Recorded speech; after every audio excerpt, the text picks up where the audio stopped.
A apicultura do RN está em processo de inovação. O setor apícola do Rio Grande do Norte, sétimo maior exportador de mel do país, passa por processo de inovação com investimentos em outros nichos de mercado. A iniciativa é dos apicultores de Touros, município a 100 quilômetros de Natal, e recebe apoio do Sebrae no estado. Os apicultores potiguares começam a produzir própolis vermelha, estimulados especialmente pela capacidade e demanda crescente de consumidores. Em Fortaleza, o pronto-socorro do IJF recebe investimentos. O Ministério da Saúde vai investir 3 milhões na aquisição de equipamentos importantes para o pronto-socorro do Instituto Dr. José Frota, IJF, em Fortaleza. A iniciativa faz parte do SOS Emergências, ação estratégica do governo federal, que tem o objetivo de qualificar e ampliar o atendimento prestado a pacientes do Sistema Único de Saúde, SUS. O programa foi lançado mês passado oficialmente pelo ministro da Saúde, Alexandre Padilha, e atende reivindicação da prefeita Luiziane Lins. Divulgados os vencedores do concurso Poemas Natalinos. A Secretaria de Educação do município de Maracanaú, no Ceará, divulgou esta semana os nomes dos candidatos vencedores do 4º concurso de Poemas Natalinos. Concorreram alunos do ensino fundamental, dos cursos de inglês, espanhol e também professores, divididos por categorias. Foram vencedores os 3 melhores de cada categoria, e a lista completa pode ser acessada através do portal da Prefeitura de Maracanaú. Bom, estamos de volta agora depois dos destaques da semana, aqui no Nordeste Acontece. Aliás, eu quero acrescentar um destaque especial desta semana. Em Fortaleza, todos que moramos aqui, acompanhamos e fomos vítimas, inclusive, de uma cena inusitada. Os órgãos públicos paralisados, como a Polícia Militar, a Polícia Civil e outros órgãos também. Causou transtorno em toda a cidade. Segunda e terça-feira, Fortaleza não funcionou, as pessoas com medo de saírem às ruas. É bom, de certa forma, que tenha acontecido isso. O mal, quando acontece, que serve como exemplo, ou para se tirar exemplo dele, é positivo. Verificamos e constatamos que não podemos viver sem a segurança pública, feita pela Polícia Militar e também pela Polícia Civil. Não quero aqui entrar no mérito do julgamento, se os policiais estão ganhando mal, se estão ganhando bem, se o governador está errado, se está certo, enfim. Cada um sabe a dor que sente, a dor que lhe aperta. Mas o fato é que, senhores gestores públicos, vocês que foram eleitos pelo povo para cuidar das causas públicas, é bom que tenham isto como exemplo. 2,5 milhões de pessoas somente em Fortaleza e quase 8 milhões em todo o estado do Ceará foi vítima da imprudência, da falta de negociação no momento certo para que essa greve não ocorresse e não trouxesse maiores prejuízos. Neste segundo bloco, eu vou conversar com a prefeita de Fortaleza, Luiziane Lins, numa conversa muito informal, ocorrida no Palácio Municipal, na confraternização dela com os secretários. Ela vai fazer uma espécie de balanço da sua administração em 2011. Quero convidá-los a assistir comigo. Vamos lá.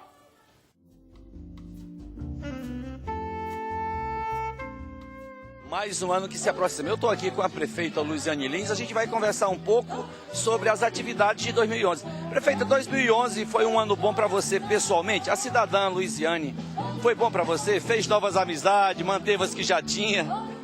Bom, primeiro tem que dizer que quando a gente está para terminar um ano, onde a gente passou o ano todo saudável, a gente já tem que agradecer a Deus por isso, né? Pois é. Então, eu posso dizer que, pelo menos do ponto de vista da minha integridade física, da minha saúde, 2011 foi perfeito, assim, só me fortaleci do ponto de vista pessoal, também do ponto de vista emocional. Acho que foi um ano que foi bom, foi um ano bom. E acho que, do ponto de vista da política, do ponto de vista da administração e da gestão, também foi um ano de muitas superações, foi um ano da gente conseguir, de fato, colocar as informações que a gente estava com muita dificuldade de fazer isso no ano passado, colocar as informações corretas para as pessoas poderem vê a dimensão do que está sendo feita no nosso governo, as grandes obras que estão sendo finalizadas, que no próximo ano vai ser um fechamento de um ciclo muito importante para todos nós que fazemos essa gestão popular em Fortaleza. E acho que 2011 já foi o fechamento de muita coisa, inclusive da finalização do nosso governo, né? Que eu digo que nós começamos um processo de encerramento e que vai culminar com o final do ano que vem. Aliás, falando em grande obra, prefeita, tem uma obra sua que é grandiosa também, no meu ponto de vista. Ela, por si, já é grande obra, mas eu também vejo como uma obra grande, que é a Vila do Mar. Entretanto, o IBGE esses dias publicou alguns dados que, mesmo assim, aquela área ali ainda tem algumas carências sociais, apesar da obra. Foi focado nisso? A senhora já percebia que aquela localidade precisava de um cuidado mais imediato? Não, sem dúvida. A região do Pirambu, que sempre foi abandonada, foram mais de 50 anos de luta daquela comunidade pelo direito às casas, à moradia, já que, na verdade, ali à beira da praia era um grande lixão a céu aberto, com muito esgoto, com muito lixo, com muita sujeira. E agora você tem uma orla urbanizada e bem feita, com qualidade, ou seja, do jeito que as pessoas de lá merecem. O cidadão do Pirambu, a cidadã do Pirambu são pessoas, homens e mulheres do bem, são lutadores, são pessoas que querem, como todo mundo, um futuro melhor. Então a gente precisou identificar que grande obra, porque ali é a maior obra do PAC de Fortaleza, é uma obra caríssima. Eu digo muito que destruir é barato, construir é caro. E precisa de muita determinação. Então ali é uma obra de 142 milhões de reais. Então assim, o Vila do Mar, ele é por si só uma obra grandiosa, pelo volume de recursos, porque ele enfrentou aquilo ali, entendendo que o maior adensamento da América Latina, em termos de habitantes por quilômetro quadrado, que é a região do Pirambu, merecia ser vista de forma diferenciada, precisava estar como uma das prioridades do governo, tanto é que nós começamos a luta pelo Vila do Mar em 2005, no primeiro ano do nosso governo, para tentar fazer projeto, fazer os recursos, fazer um projeto que integrasse, que não fosse um projeto que afastasse e tirasse as pessoas de lá, como simplesmente eram os anteriores. Era apenas de varrer ali para fazer uma avenida e subavaliar as casas, pagar e acabou.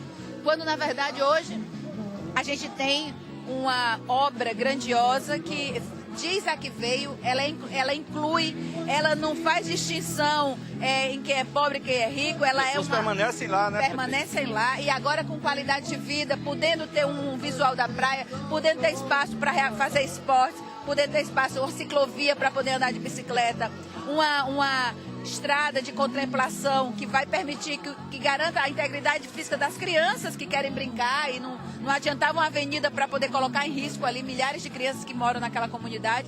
Então eu acho que realmente o Vila do Mar é um projeto que me orgulha, não só pela sua dimensão, mas também pelo que ele está proporcionando, não só para aquela região, a região do povo do Pirambu, mas para toda a Fortaleza. O Vila do Mar, de fato, é um projeto abençoado. Outro projeto tão grandioso também, na minha opinião, com esse cunho, aspecto social, são os Cucas, né? Os Cucas.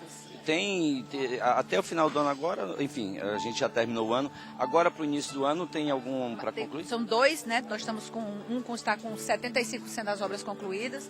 O Cuca da Regional 5, que vai ser em frente à Lagoa do Mudubim. E estamos também bastante avançado o Cuca da Regional 6, que é no São Cristóvão. Esse, certamente, no próximo ano, nós vamos estar entregando. E estamos iniciando no próximo ano a obra da construção do Cuca da Regional 4, que será ali na Borges de Melo. Então, com isso, a gente fica faltando apenas o início de o último Cuca, que seria o Cuca da Regional 2, né, que a ideia é que seja na região da Praia do Futuro. Então, por tudo isso, é momento de celebração. O Cuca tem sido uma experiência fantástica para aqueles jovens que têm chegado junto ao Cuca da Barra do Ceará, que é a experiência que está acontecendo, mas não é nada mais, nada menos do que cerca de 35 mil jovens passam anualmente pelo Cuca que nós estamos criando. Então, isso significa curso profissionalizante, novas oportunidades, isso significa as pessoas se apropriando do esporte, do lazer, da cultura, um cinema de verdade, com teatro de verdade. Então, o Cuca, para mim, é um projeto que me orgulha porque ele é focado num setor que nenhuma política pública, nenhum prefeito anterior tinha focado, que é na juventude. Prefeita, tem uma questão que não somente a senhora como administradora, mas outros administradores no Brasil e no mundo não conseguem resolver bem, ou pelo menos da forma que a população imagina, que é a questão da mobilidade urbana. Fortaleza já está sofrendo muito disso. É um pecado que as grandes cidades têm que pagar por quererem se tornar grande? Eu acho que mais do que a cidade se tornar grande, o que acontece é o seguinte, nós tivemos aí nos últimos anos uma política, inclusive o Brasil sobreviveu à crise, utilizando a indústria automobilística, dentre outras, para poder conter a crise, quando a gente teve aí a queda do IPI dos automóveis, e você teve o quê? Um estímulo à política de adquirir um carro, de adquirir o veículo, né? Inclusive em função da migração dos setores das classes populares para a classe média. Então isso faz com que todo mundo queira ter um carro. E agora quem já tem 1, 2, 3 carros. Então a quantidade de veículos que entram por mês no sistema não permite que você tenha abrindo ruas na mesma velocidade. Então não é um problema só de Fortaleza. É um problema do Brasil e, quiçá, do mundo. Já que essa questão... Só para você ter uma ideia, hoje em Fortaleza, nós, quando assumimos o governo, havia uma entrada de cerca de 2 mil veículos por mês no sistema. Hoje são 9 mil veículos que entram todo mês no sistema viário de Fortaleza. Então, Fortaleza, Recife, São Paulo, Rio de Janeiro, Brasília, que eu vou semanalmente a Brasília.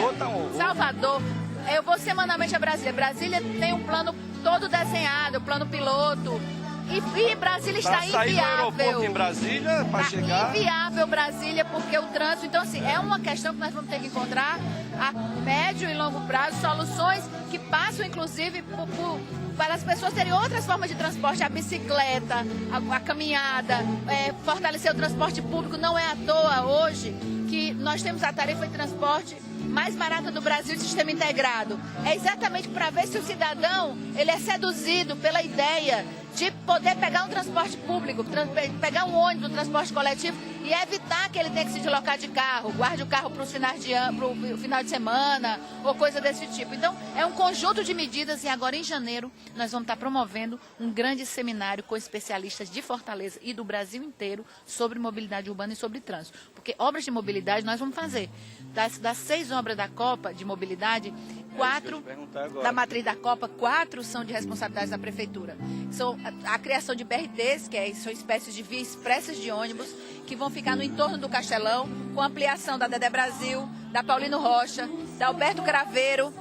Vamos também fazer várias intervenções de viadutos e túneis que vão estar no decorrer de toda ali a via expressa, tornando ela verdadeiramente expressa, sem nenhum tipo de intervenção de sinal ou coisa dessa natureza. E tem também a perspectiva da construção de mais BRTs, que não estão na matriz da Copa, mas é projeto da Prefeitura, que já estamos com encaminhamento dos recursos para BRTs que vão ser construídos para tentar também desafogar o trânsito em ruas importantes aqui da cidade. Então nós estamos fazendo a nossa parte. Agora, é importante as pessoas entenderem que todo mundo reclama do trânsito, mas ninguém abre mão do seu carro. Ao contrário, todo dia, cada dia mais as pessoas estão acumulando carro nas garagens. Então é uma coisa para a gente parar e refletir. Eu quero colocar uma questão seguinte. A presidente Dilma está concluindo o seu primeiro mandato, a senhora está no seu penúltimo ano. Eu acho que você já tem experiência mais do que ela como executiva. Ela tem enfrentado algumas dificuldades a nível administrativo. Se a senhora tivesse... Aliás, a senhora já deve ter dado esses conselhos a ela pessoalmente, não é? Tem alguma coisa que pode revelar aqui pra gente desses conselhos administrativos?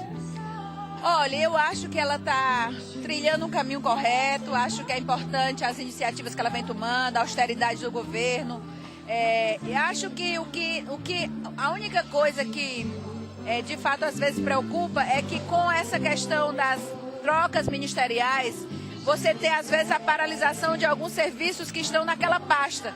Então, por exemplo, o ministro que cai, até que o outro incorpore o cotidiano e tudo, aí atrasa liberação de recursos, atrasa a liberação de projetos. Então isso às vezes que nos angustia, mas eu acho que ela está no caminho certo, é uma mulher que está fazendo orgulho a nós brasileiros pela forma correta que ela está tratando a administração pública, e eu acho que a tendência dela é amadurecer cada vez mais como gestora, né, e como a presidenta de todos nós brasileiros. Parabéns a você, que o seu último ano também transcorra na maior tranquilidade, que tudo seja realizado, concluído daquilo que foi planejado. Quero lembrar que também nós vamos estar inaugurando a infraestrutura toda que foi preparada, o calçadão da Praia de Iracema, que vai lá do Espigão da Rui Barbosa até o Poço da Draga. Então, foi uma conquista do nosso governo, toda aquela infraestrutura recuperada, alargamento da calçada, aumento da faixa de praia,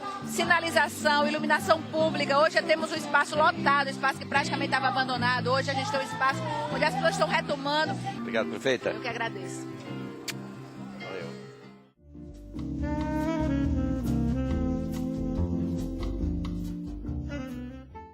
Muito bem, prefeita Luiziane Lins, que em 2011 melhorou um pouco a sua comunicação com a imprensa, com os eleitores de uma forma em geral, né?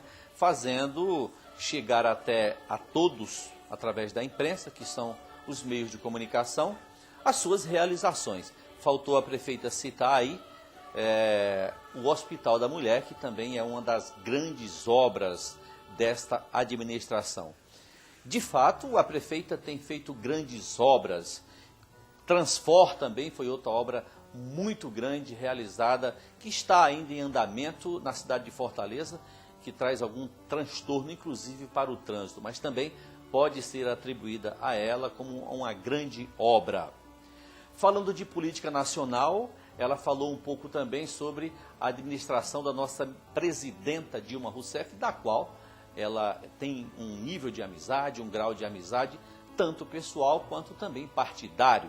Na posse da presidenta Dilma, a Luiziane estava lá.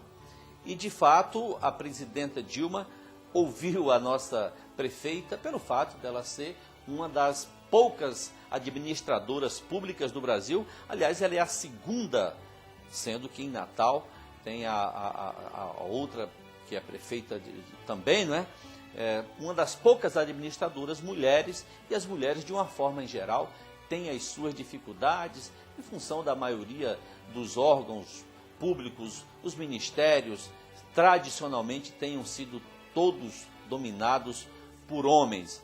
Salvaguarda, a exceção é agora que a presidente Dilma, que é a ex-ministra Dilma e agora a presidenta, nomeou várias ministras para o seu ministério. Portanto, atualmente, as mulheres, mais do que nunca, estão no comando também na presidência da República, além da Prefeitura de Fortaleza e de Natal.